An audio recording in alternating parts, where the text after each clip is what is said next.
ನಾನ್ ನಿಮ್ಮೆಲ್ರದ್ದು Aadhaar card ಮಾಡ್ಸಕ್ ಬಂದಿದೀನಿ ಆಯ್ತಾ. ಇವಾಗ ಎಲ್ಲಾರು ಲೈನ್ ಆಗಿ ಒಬ್ರೊಬ್ರದ ಹೆಸರು ಹೇಳ್ಕೊಂಡ್ ಬರ್ಬೇಕು. ಫಸ್ಟ್ ನಿಂದೆ ಹೇಳು. ನಂದ. ನಿಂದೆ ಹೆಸರು ಹೇಳು. ನಂದ. ನಿಂದೆ ಕಣೋ ಪೌಡೆ ಹೆಸರು ಹೇಳು. ಅದೇ ನಂದ. ನಿನ್ ಹೆಸರೇ ನಂದ.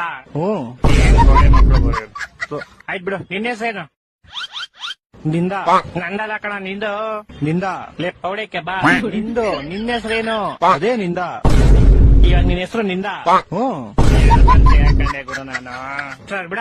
ನೀನ್ ಹೇಳ. ನಿನ್ ಹೆಸರೇನು? ನಿಂಗೆ ಯಾಕೆ? ಕಳ ತೆರೆಯಕ್ಕೆ ಒಳ್ಳೆ ಮಗನ ಹೇಳಿಲ್ವಾ ಆವಾಗ್ಲೇ ಆಧಾರ್ ಕಾರ್ಡ್ ಮಾಡ್ತಾ ಇದೀನಿ ಅಂತ. ಸುಮ್ನೆ ಹೆಸರು ಹೇಳ. ನಿಂಗೆ ಯಾಕೆ? ಇವಾಗ ನಿನ್ ಹೆಸರು ನಿಂಗೆ ಯಾಕೆ ಅಂತ. ಅವಾಗ ನನ್ ಜೊತೆ ಆಟಾಡ್ತಿದ್ದೀರಾ ನೀವೆಲ್ಲ? ಅದೇನ್ ಹೆಸರುಗಳ ನಿಂಗೆ ಯಾಕೆ, ನಂದ, ನಿಂದ, ಅವಂದ, ಇವಂದ ಅನ್ಕೊಂಡು. ಸರ್ ಅವ್ರವ್ರೆ ಕರ್ಸ್ಬಿಡ್ಲಾ? ಯಾರು? ಅವಂದ ಇವಂದ. ಸರಿಯಾದ ಮಿಂಟ್ರಿ ಕೊಡ್ದವ್ರಪ್ಪ ಇವರು.